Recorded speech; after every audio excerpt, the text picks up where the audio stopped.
प्रसार भारती अभिलेखागार की प्रस्तुति सदाबहार सुनहरे दौर का अनमोल खजाना।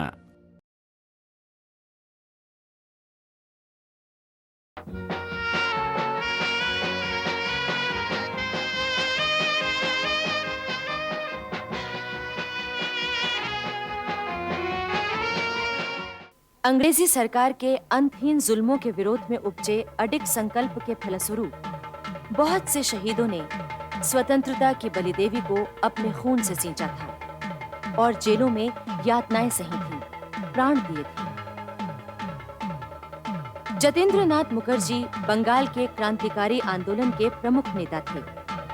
उनकी अद्भुत साहसपूर्ण गतिविधियों के कारण उन्हें बाघा जतिन कहा जाता था। अंग्रेजी सरकार के विरोध में सशस्त्र क्रांति का आयोजन करने के लिए वो विदेशों से हथियार मंगाने के सिलसिले में 9 सितंबर 1915 को उड़ीसा में बालासोर के पास कापटीपोड़ा की एकांत जगह पर जर्मनी से आने वाले शस्त्र भंडार को लेने के लिए पहुंचे, परंतु पुलिस को पता चल गया और वो मारे गए। बंगाल के क्रांतिकारी शचीन्द्रनाथ सान्याल ने क्रांतिकारी दल का फिर से संगठन किया। इससे पहले उन्हें विप्लव की योजना बनाने के जुर्म में काले पानी की सजा हुई थी। आम माफी दिए जाने पर उन्हें 20 फरवरी 1920 को छोड़ दिया गया। शचीन्द्रनाथ सान्याल ने उत्तर भारत में अपना संगठन फैलाना शुरू किया। योगेश चटर्जी उनके साथ थे।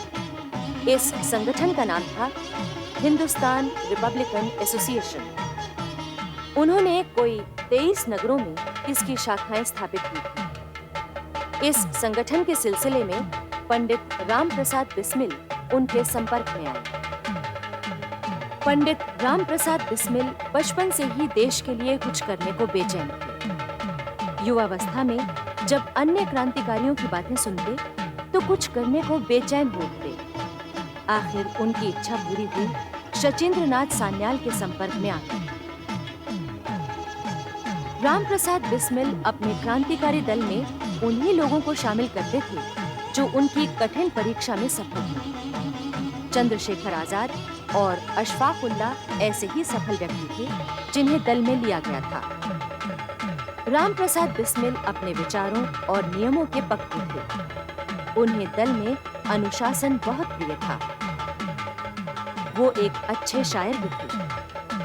सरफरोशी की तमन्ना अब हमारे दिल में है, इस तरह के राष्ट्रीय गीत के रचनाकार राम प्रसाद बिस्मिल भी थे। इस गीत को गाते हुए कितने ही नौजवान स्वतंत्रता की बलिदेवी पर चढ़ गए थे। अशफाक उल्लाह शाहजहांपुर के रहने वाले थे। पंडित राम प्रसाद बिस्मिल के सत्संग ने उनकी क्रांतिकारी भावनाओं को बढ़ावा दिया। अशफाक उल्लाह भी राष्ट्रीय भावनाओं से ओतप्रोत कविताएं लिखा करते थे। कुछ आरज़ू नहीं है आरज़ू दिए, रख दे कोई जरा सी खाके वतन कफन में। क्रांतिकारी दल यानी हिंदुस्तानी रिपब्लिकन एसोसिएशन के एक अन्य महत्वपूर्ण सदस्य बने थे चंद्रशेखर आजाद। मध्य प्रदेश की एक छोटी सी रियासत अलीराजपुर के एक गांव में कट्टर ब्राह्मण के घर वो जन्मे थे। 10-12 वर्ष की उम्र में वो संस्कृत पढ़ने काशी गए। वो राष्ट्रीय आंदोलन का युग था। सभी ओर राष्ट्रीयता के रंग में डूबे लोग अंग्रेजी शासन के विरोध में जलसे जुलूस निकालते थे। एक दिन राष्ट्रीय आंदोलन के कार्यकर्ताओं ने जुलूस निकाला। अंग्रेज पुलिस ने उन निहत्थे लोगों पर लाठियां चलाईं। किशोर चंद्रशेखर ये सब देखकर तिलमिला उठा। उसने एक पत्थर उठाकर एक सिपाही को मारा और भाग निकला। किंतु बाद में पकड़े जाने पर चंद्रशेखर आजाद को अदालत में पेश किया गया। उस समय मजिस्ट्रेट और किशोर चंद्रशेखर के बीच हुआ संवाद भारतीय स्वतंत्रता संग्राम के इतिहास में स्वर्णाक्षरों से लिखा गया है। तुम्हारा नाम? आजाद। तुम्हारे पिता का नाम? स्वाधीन। तुम्हारा घर? जेल खाना।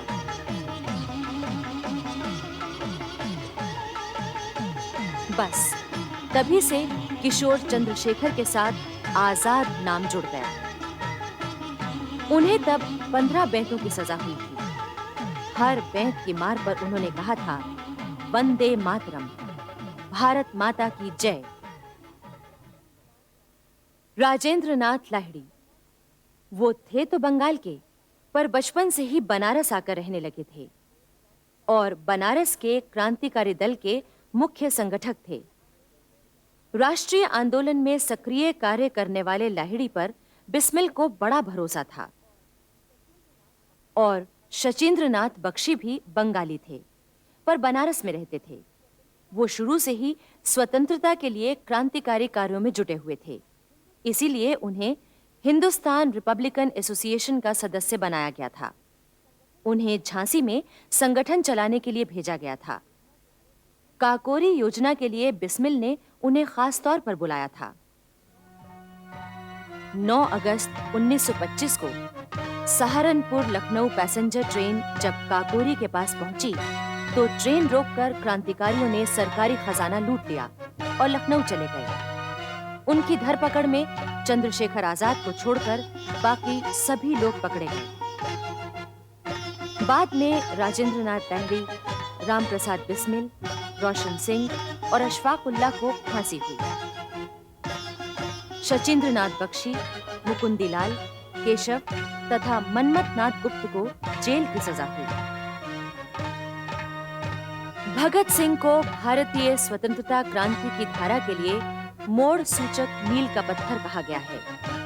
उन्होंने समय और समाज को देखते हुए क्रांतिकारियों को धार्मिक भावनाओं से ऊपर उठाकर समाजवाद की ओर मोड़ा था।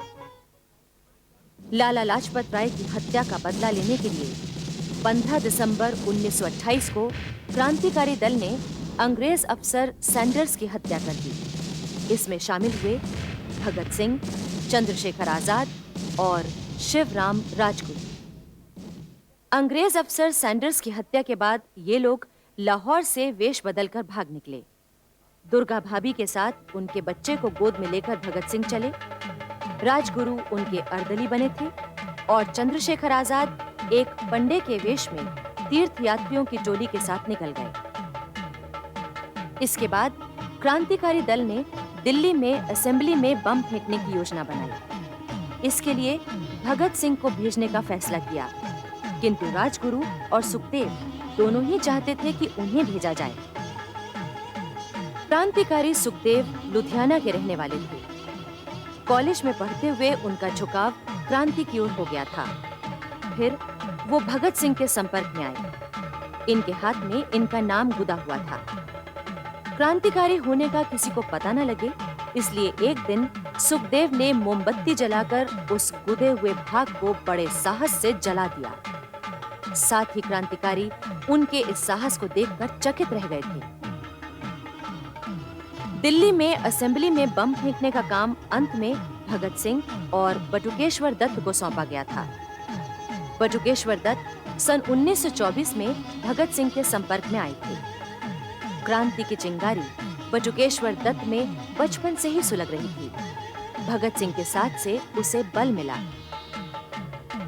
8 अप्रैल 1929 को असेंबली में बम फेंकने के साथ देश को पहली बार इनकलाब जिंदाबाद का नारा दिया।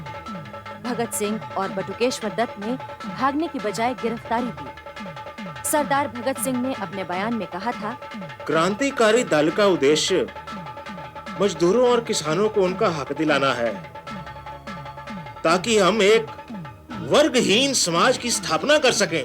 बाद में भगत सिंह, राजगुरु, सुखदेव को फांसी दी गई। स्वतंत्रता की बलिदेवी पर झूलकर हमारे ये भाई अपनी यादें छोड़ गए। उधर चटगांव में सूर्य सेन क्रांति के क्षेत्र में उतरने से पहले एक स्कूल में लोकप्रिय अध्यापक थे। सभी लोग उन्हें आदर से मास्टर दा कहते थे। राष्ट्रीय भावना ने सूर्य सेन को क्रांतिकारी बना दिया और नौकरी छोड़कर वो स्वतंत्रता संग्राम में कूद पड़े थे। सूर्य सेन के नेतृत्व में इंडियन रिपब्लिकन आर्मी नामक एक नया क्रांतिकारी सैनिक संगठन तैयार किया गया था। इसमें 500 से अधिक युवक भर्ती हो चुके थे। संगठन का उद्देश्य था संगठन, साहस और बलिदान। सूर्यसेन ने इंडियन रिपब्लिकन आर्मी तैयार होने पर चटगांव स्थित ब्रिटिश शस्त्रागार लूटने की योजना बनाई। 18 अप्रैल 1930 को उन्होंने रात्रि 9:45 बजे आक्रमण का आदेश दिया। अलग अलग दलों को अलग अलग काम सौंपे गए। इस अचानक आक्रमण से ब्रिटिश शासन थर्रा उठा था। जलालाबाद की पहाड़ी पर क्रांतिकारियों और ब्रिटिश सैनिकों के बीच जमकर युद्ध हुआ। एक ओर शक्तिशाली ब्रिटिश सेना थी, दूसरी ओर 20 साल से भी कम उम्र के नौजवान क्रांतिकारी। आखिर क्रांतिकारी दल की हार हुई। 20 नौजवान मारे गए, बहुत से गिरफ्तार भी हुए, किंतु सूर्यसेन और कुछ अन्य क्रांतिकारी नहीं पकड़े जा सके। सन 1930 में स्वतंत्रता क्रांति व्यापक रूप से फैल गई थी, जिसमें कलकत्ता में बिनोय बोस, बादल गुप्ता और दिनेश गुप्ता ने अंग्रेजी हुकूमत के खिलाफ क्रांति की योजना बनाई। ये BBD ग्रुप के नाम से जाने जाते थे। इन्होंने कारागारों के मुख्य अधीक्षक कर्नल सिम्पसन को 8 दिसंबर 1930 को कलकत्ता की राइटर्स बिल्डिंग में गोली मार दी। उधर 27 फरवरी 1931 की बात है। दिन के 10 बजे थे। चंद्रशेखर आजाद इलाहाबाद में चौक कटरा की तरफ से जा रहे थे। उनके साथ सुखदेव राज भी था। चंद्रशेखर आजाद ने अचानक वीरभद्र तिवारी को देखा तो चौंक उठे। वीरभद्र तिवारी काकोरी षड्यंत्र में गिरफ्तार हुआ था, पर न जाने कैसे छूट गया था। इस कारण दल के लोग उस पर शक करने लगे थे और उसे दल से निकाल दिया गया था। चंद्रशेखर आजाद और सुखदेव राज एल्फ्रेड पार्क में एक जगह बैठ गए।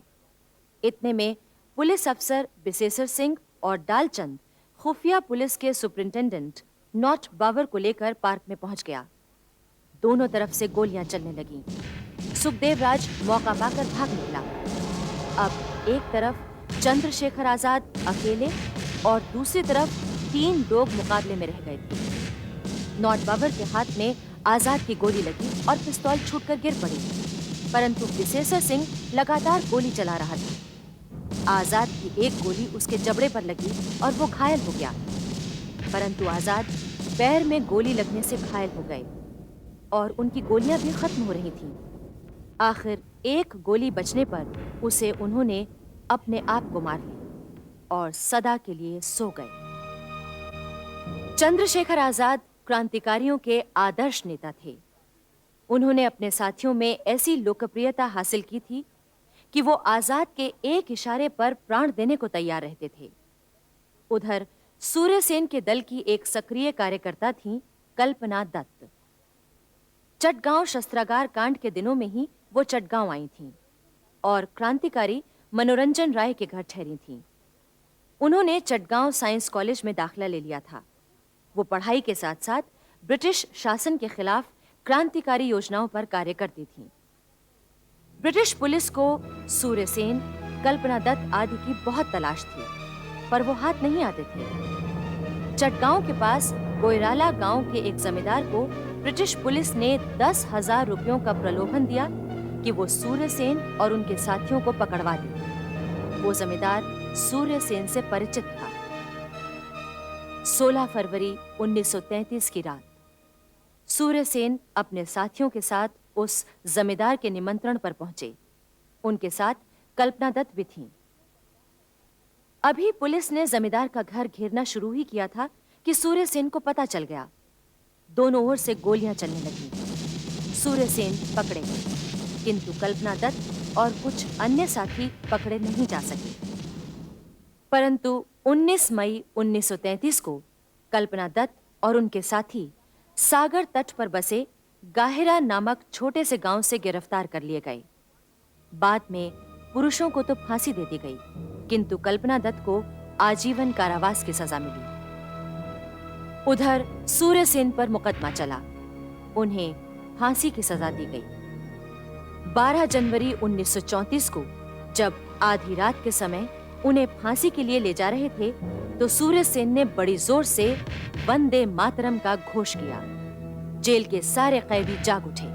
वो समझ गए कि सूर्यसेन को फांसी के लिए ले जा रहे हैं। उत्तर में जेल के सारे कैदियों ने वंदे मातरम कहा। सूर्यसेन ने फिर वंदे मातरम कहा। फिर वही उत्तर। जेलर इससे चिढ़ गया।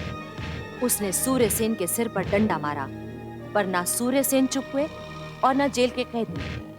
डंडों की मार पड़ती रही। फांसी के तख्ते पर पहुंचने से पहले ही सूर्यसेन का प्राणांत हो गया।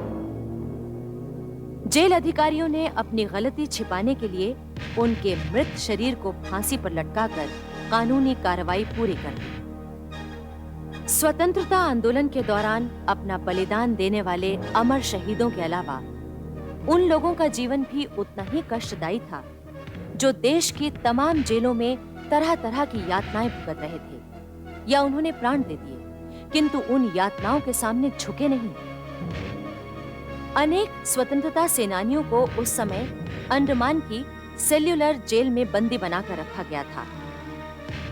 काले पानी की सजा का घिनौना संबोधन उन्हीं दिनों प्रचलित हुआ था, क्योंकि सेल्युलर जेल में बंद कैदियों की हालत नरक से भी बदतर थी। विनायक दामोदर सावरकर ने सेल्युलर जेल में स्वतंत्रता सेनानियों के साथ हुए व्यवहार का बड़ा ही रोमांचक और हृदय विदारक विवरण प्रस्तुत किया है। सेल्युलर जेल का जेलर मिस्टर बारी इन लोगों को राजनैतिक कैदी नहीं मानता था। अगर कोई इन लोगों को राज कैदी कहता तो वो आप में से बाहर हो जाता। वो चीख कर पूछता, आओ, कौन राज कैदी है? वो तुम्हारे माफिक मामूली कैदी है। देखते नहीं, इन पर बदमाश कैदियों का डी लिखा है। कैदियों को कोल्हू पेरना पड़ता था। उन्हें सिर्फ थोड़ी देर के लिए रोटी खाने के लिए खोला जाता। पानी देने वाला इतना कम पानी देता था कि पीने के लिए भी पूरा नहीं पड़ता था। अगर किसी जमादार से शिकायत करते कि पानी कम मिलता है तो वो कहता, 2 कटोरी का हुक्म है, तुम तो 3 कटोरी पानी पी गया, क्या तुम्हारे बाप के यहां से आएगा? नहाने का तो सवाल ही नहीं था। खाने का भी यही हाल था। खाना देकर कोठरी बंद कर दी जाती। कैदी ने खाया या नहीं इसकी कोई परवाह नहीं करता, बस जोर से यही आवाज लगाई जाती, पको मत, शाम का तेल पूरा निकाल देना, नहीं तो पीटे जाओगे और जो सजा मिलेगी सो अलग। ऐसे में कई लोग मुंह में कौर रखते और कोल्हू चलाते। 100 में एक आध ही ऐसे होते जो दिन भर में 30 पौंड तेल निकाल पाते थे।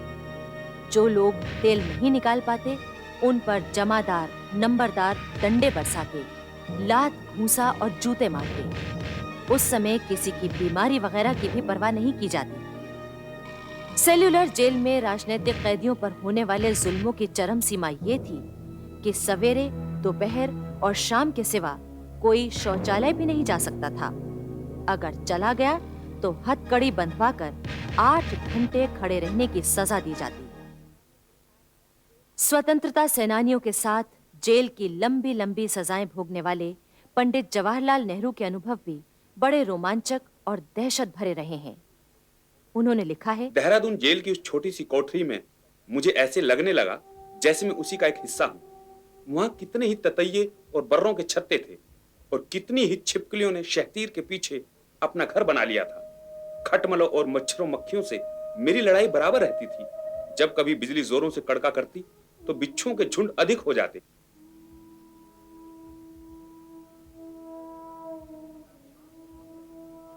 तीन चार सांप भी वहां रहते थे, पर मैं उनसे नहीं डरा। हाँ, कनखजूरों से मुझे बहुत नफरत और डर लगता। काकोरी कांड के कैदी जब जेलों में ले जाए गए तो उनके साथ भी साधारण कैदियों जैसा व्यवहार हुआ। इस पर उन कैदियों ने अपनी मांग मनवाने के लिए अनशन शुरू कर दिया। लाहौर जेल में भगत सिंह और बटुकेश्वर दत्त ने राजनीतिक कैदियों के विशेष व्यवहार की मांग की और अनशन शुरू किया, लेकिन ब्रिटिश सरकार ने एक न सुनी। उल्टे अनशन करने वालों के साथ जबरदस्ती शुरू हुई। एक अनशनकारी के लिए 7-8 आदमी बुलाए जाते। एक आदमी उसके सिर पर, दूसरा उसकी छाती पर बैठ जाता और बाकी उसके हाथ पैर पकड़ लेते। फिर रबर की लंबी नालियों के जरिए उनकी नाक के रास्ते पेट तक दूध पहुंचाया जाता। इस अत्याचार के कारण 13 जुलाई 1927 को लाहौर जेल के कैदियों ने अनशन शुरू कर दिया। इनमें यतीन्द्र दास भी थे। दत्त की हालत पहले से ही खराब थी। अनशन के कारण और भी ज्यादा खराब होने लगी। लोगों को यतीन्द्र दास के बारे में चिंता होने लगी और सभी ओर चर्चा फैल गई।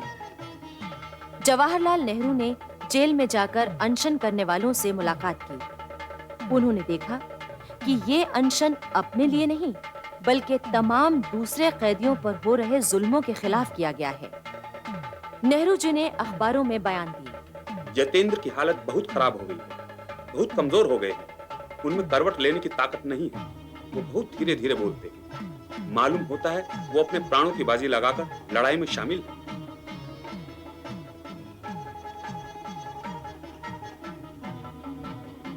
धीरे धीरे यतीन्द्र दास मृत्यु की ओर बढ़ने लगे। डॉक्टरों ने कह दिया कि उनके जीने की कोई आशा नहीं है। सारा शरीर सुन्न पड़ता जा रहा था। आखिर 13 सितंबर 1929 की दोपहर यतीन्द्र दास ने साम्राज्यवाद के विरुद्ध 63 दिन तक लड़ते हुए अपना बलिदान दे दिया। लेकिन ऐसे कई शहीद हुए हैं जिन्होंने अपने खून से स्वतंत्रता की बलिदेवी को सींचा था। फतेहगढ़ सेंट्रल जेल में मणिन्द्रनाथ बनर्जी ने भी साम्राज्यवाद के अत्याचारों के विरुद्ध कई लोगों के साथ अनशन किया था। मणिन्द्रनाथ की हालत बिगड़ती चली गई, परंतु ब्रिटिश शासन टस से मस नहीं हुआ। किंतु स्वतंत्रता सेनानियों की शहादत उसे कमजोर तो बना रही थी। आखिर 20 जून 1935 को मणिन्द्रनाथ मुखर्जी 66 दिन की भूख हड़ताल के बाद अत्यंत करुण अवस्था में शहीद हो गए। अहमदनगर जेल में मौलाना अबुल कलाम आजाद, जवाहरलाल नेहरू, सरदार पटेल, आसफ अली, गोविंद वल्लभ पंत, पट्टाभी सीतारमैया, आचार्य कृपलानी आदि कई बड़े नेता बंदी बनाकर रखे गए थे।